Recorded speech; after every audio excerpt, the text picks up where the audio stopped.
My learner friends, मैं Ved Prakash Sharma advocate Sonipat.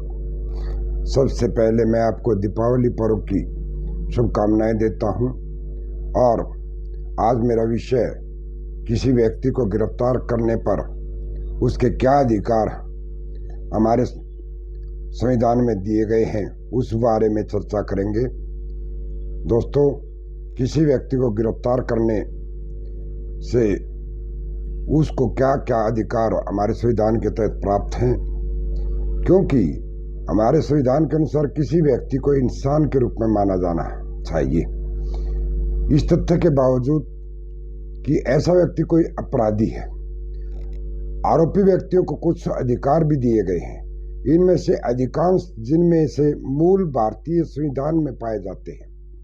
किसी भी जांच के दौरान अधिकार, अपराध की जांच, विचारण जिसके साथ उस पर आरोप लगाया गया है और उसे मनमानी व अवैध गिरफ्तारी से बचाया जाना चाहिए। किसी व्यक्ति को मनमानी व अवैध रूप से गिरफ्तार नहीं किया जाना चाहिए, ऐसे हमारे संविधान की मंशा है। मौन रहने का अधिकार, किसी व्यक्ति को गिरफ्तार किया जाता है, उसको मौन रहने का अधिकार है। यदि कोई व्यक्ति मौन रहता है जांच के दौरान, तो उसको दोष सिद्धि नहीं मानना जाना चाहिए। आमतौर पर अदालतों और ट्रिब्यूनलों को इस निष्कर्ष पर नहीं जाना चाहिए, यह नहीं निकालना चाहिए कि दोषी का आचरण जो है वो मौन रहने के कारण दोष सिद्ध होता है। ऐसा हमारी मंशा संविधान की नहीं है। दोस्तों, न्यायमूर्ति मलिमठ समिति ने अपनी रिपोर्ट में कहा था कि कुछ समाजों में मौन के अधिकार की बहुत आवश्यकता है, और जहां किसी को भी मनमाने ढंग से किसी भी आरोप के लिए दोषी ठहराया जा सकता है। भारतीय साक्ष्य अधिनियम के कानून के अनुसार भी किसी पुलिस अधिकारी को दिया गया कोई भी बयान या स्वीकारोक्ति कानून की अदालत में स्वीकार्य नहीं है। मौन का अधिकार मुख्य रूप से स्वीकारोक्ति से संबंधित है। अभियुक्त द्वारा चुप्पी तोड़ना मजिस्ट्रेट के सामने हो सकता है, लेकिन वह स्वैच्छिक और बिना किसी दबाव के व प्रलोभन के होना चाहिए। धारा अनुच्छेद 20.3 भारत के संविधान के अनुसार प्रत्येक व्यक्ति को आत्म अपराध के खिलाफ अधिकार दिया गया है। किसी व्यक्ति को किसी भी अपराध का आरोप लगाया गया है, उसे अपने खिलाफ गवाह बनने के लिए मजबूर नहीं किया जा सकता। नंदिनी सतपथी बनाम पीएल दानी केस में कोई भी आरोपी से जबरन बयान नहीं ले सकता, और जांच के दौरान, पूछताछ के दौरान आरोपी को चुप रहने का अधिकार है। सुप्रीम कोर्ट ने वर्ष 2010 में फिर से माना कि नार्को विश्लेषण, ब्रेन मैपिंग व लाई डिटेक्टर टेस्ट भारत के संविधान के अनुच्छेद 20.3 का उल्लंघन है। दोस्तों, ये मौन रहने के ऊपर जो माननीय न्यायालय ने निर्णय दिए हैं, उनको भी मैं आपको बतलाना चाहूँगा। इन बिंदुओं पर जो मैंने बताए हैं, उन पर 2021 volume 3 RCR criminal page 246, 2021 volume 2 law Herald Punjab and Haryana page 1108, AIR 2014 supreme Court page 1256, 2017 one crimes page 668, 2012 5 ILR Delhi, ये जो है अक्यूज को साइलेंट रहने का अधिकार दिया गया है, और इसमें माननीय न्यायालय ने भिन्न भिन्न समय पर पुलिस अधिकारियों को निर्देशित किया गया है। दोस्तों, किसी भी व्यक्ति को गिरफ्तार करते वक्त उसकी गिरफ्तारी के आधार को व्यक्ति को जानने का अधिकार है। CRPC की धारा 50(1) के अनुसार प्रत्येक व्यक्ति जिसे पुलिस अधिकारी द्वारा बिना किसी वारंट के गिरफ्तार किया जा रहा है, उसको उसके जिस अपराध में गिरफ्तार किया जा रहा है उस अपराध की पूर्ण जानकारी पाने का हक है। और यदि उसको गिरफ्तार किया जा रहा है, पुलिस अधिकारी उसको उसके विवरण बताने के लिए बाध्य है। वैसे इनकार नहीं कर सकता। और धारा 55 के अनुसार जब किसी भी पुलिस अधिकारी द्वारा किसी व्यक्ति को वरिष्ठ पुलिस अधिकारी के आदेश पर जो है गिरफ्तार करना होता है, तो उसको जो है गिरफ्तार करने वाले व्यक्ति को सूचित करना होता है, उसके परिवार के सदस्यों को सूचित करना होता है, और वरिष्ठ पुलिस अधिकारी के आदेश को उसके सामने दिखाना होता है कि आपकी गिरफ्तारी फला फला ऑफेंस में की जानी है, उसके आधार को बताना होता है। इन प्रावधानों का यदि उल्लंघन होता है तो गिरफ्तारी अवैध हो जाती है। दोस्तों, यदि वारंट के तहत किसी व्यक्ति को गिरफ्तार किया जाता है तो सीआरपीसी की धारा 75 के अनुसार कोई भी व्यक्ति जो इस तरह के वारंट को निष्पादित कर रहा है उसे गिरफ्तार होने वाले व्यक्ति को सूचित करना चाहिए। ऐसे वारंट का विवरण या यदि आवश्यक हो तो ऐसा वारंट भी दिखाना चाहिए। यदि वारंट के सार को अधिसूचित नहीं किया जाता है तो गिरफ्तारी अवैध होगी। भारत का संविधान भी इस अधिकार को मौलिक अधिकारों में से एक के रूप में प्रदान करता है। संविधान के अनुच्छेद 22(2) में प्रावधान है कि गिरफ्तार किए गए किसी भी व्यक्ति को ऐसी गिरफ्तारी के आधार के बारे में सूचित किए बिना हिरासत में नहीं लिया जाएगा और न ही उसे परामर्श करने व बचाव अपनी पसंद के कानूनी व्यवसाय द्वारा करने के अधिकार से वंचित किया जाएगा। दोस्तों, right to know grounds of arrest में मुख्य निर्णय 2003 criminal law journal page 3999, 2003 volume 4 crimes page 104, Ajay Kumar Rai versus Union of India 2013 1 RCR criminal page 159 मुख्यतः हैं। दोस्तों, जमानत पर रिहा होने के अधिकार के बारे में सूचना देना भी कर्तव्य है।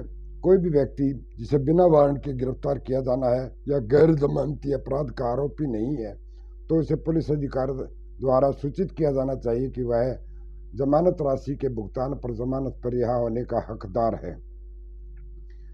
इसके लिए दोस्तों AIR 2020 Supreme Court page 5245, 2020 volume 4 crimes page 362, AIR 2021 supreme Court page 5076, 2021 volume 4 recent criminal reports page 533 मुख्यतः हैं।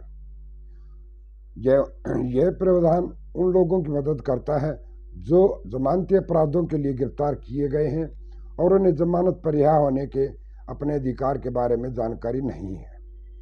दोस्तों, नेक्स्ट जो है, बिना किसी देरी के गिरफ्तार किए व्यक्ति को मजिस्ट्रेट के सामने पेश करना होता है। सेक्शन 56 और 76 के तहत CRPC के तहत जो है प्रदान किया गया है यह अधिकार।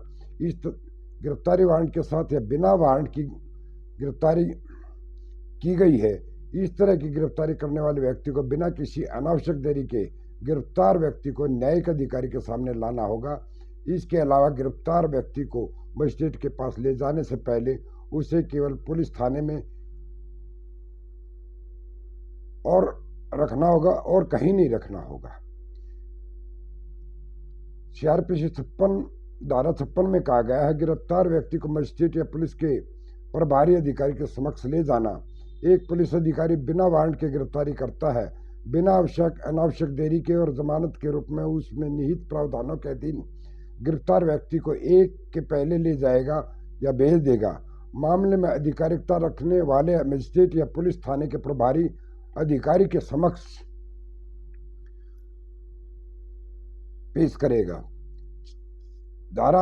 CRPC की धारा 76 में कहा गया है, गिरफ्तार व्यक्ति को बिना देरी के न्यायालय के समक्ष लाया जाना चाहिए। और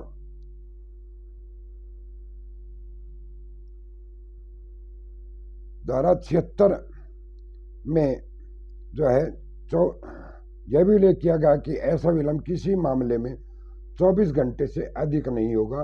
24 घंटे के समय अवधि की गणना करते समय यात्रा के लिए आवश्यक समय को बाहर रखा जाएगा। इसे संविधान के अनुच्छेद 22(2) के तहत मौलिक अधिकार के रूप में वर्णित किया गया है। यह अधिकार पुलिस अधिकारियों द्वारा इकबाल या बयान लेने, किसी व्यक्ति को जानकारी देने के लिए मजबूर करने की संभावना को खत्म करने की दृष्टि से बनाया गया है। दोस्तों, इसके लिए मुख्यतः जो निर्णय हमारे न्यायालयों ने दिए हैं, AIR 2020 सुप्रीम कोर्ट पेज जो है 5245, 1999 criminal law journal page 4516, 1999 3 recent criminal reports page 313, 1984 4 crimes page 546 पर निर्धारित किया गया है। दोस्तों, इसके अलावा यदि कोई व्यक्ति गिरफ्तार किया गया है और उसको 24 घंटे के भीतर मजिस्ट्रेट के सामने पेश करने में पुलिस विफल रहती है, तो पुलिस अधिकारियों को गलत तरीके से हिरासत में लेने का दोषी माना जाएगा। नंबर नेक्स्ट है निष्पक्ष सुनवाई का अधिकार। किसी व्यक्ति को जब किसी भी अपराध में गिरफ्तार किया जाता है तो उसकी सुनवाई अनुच्छेद 14 के तहत समानता के अधिकार की गारंटी देता है और CRPC में यह भी प्रावधान है, एक मुकदमे के निष्पक्ष होने के लिए यह एक खुली अदालत में मुकदमा होना चाहिए और सुनिश्चित करने के लिए यह प्रावधान बनाया गया है कि दोष सिद्धि गुप्त रूप से प्राप्त न हो। कुछ असाधारण मामलों में परीक्षण कैमरे में आयोजित किया जा सकता है, जो इस तरह के रेप वगैरह के केसों को कैमरे प्रोसीडिंग में किया जाता है।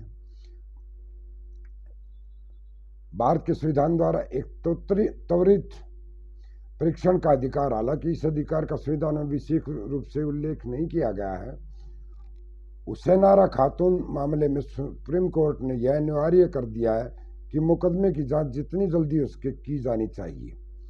ऐसे मामले में जहां अधिकतम सजा 2 साल लगाई जा सकती है, एक आरोपी की गिरफ्तारी के बाद मुकदमे की जांच 6 महीने की अवधि में के भीतर पूरी हो जानी चाहिए या मजिस्ट्रेट से आदेश प्राप्त होने पर रोक दिया जाना चाहिए तब तक मजिस्ट्रेट को प्राप्त न हो जाए और अपने लिखित कारणों के साथ जो है जांच की देरी को बताना होगा।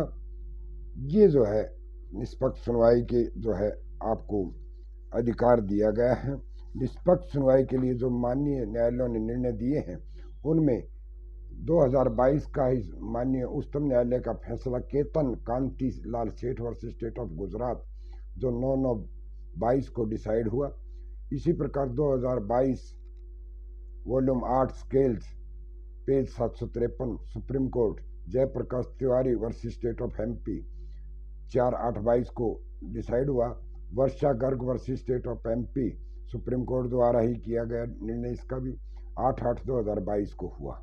दोस्तों, किसी भी व्यक्ति को यदि पुलिस गिरफ्तार करती है तो उसको कानूनी व्यवसाय से परामर्श लेने का अधिकार है।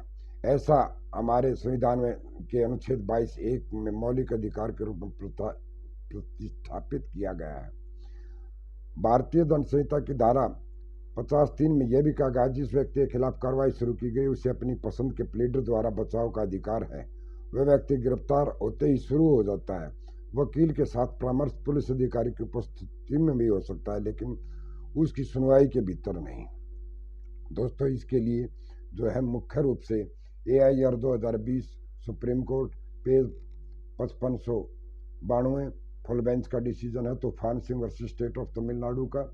AIR 2017 Supreme Court page 3948 Rakesh Kumar Paul versus state of Assam मुख्य निर्णय है। Right to free legal aid, क्योंकि फ्री लीगल एड भी यदि किसी व्यक्ति अक्यूज का जो है क्षमता नहीं है वकील करने की, तो उसको फ्री लीगल एड से जो है सहायता मिलती है। उसके लिए AIR 2022 Supreme Court page 1967 Mohammad Firoz versus state of MP 2018 volume 4 Law Herald Supreme Court page 2593 2019 1 Supreme Court cases criminal page 517 पर ऐसा प्रावधान किया गया है। दोस्तों, किसी भी अक्यूज को डॉक्टरी मुआयना डॉक्टर मुफ्त जो है सहायता जो है उसको दी जाती है चिकित्सक की, और धारा 54 के अनुसार उसे जो है चिकित्सक द्वारा जांच करने का अधिकार है।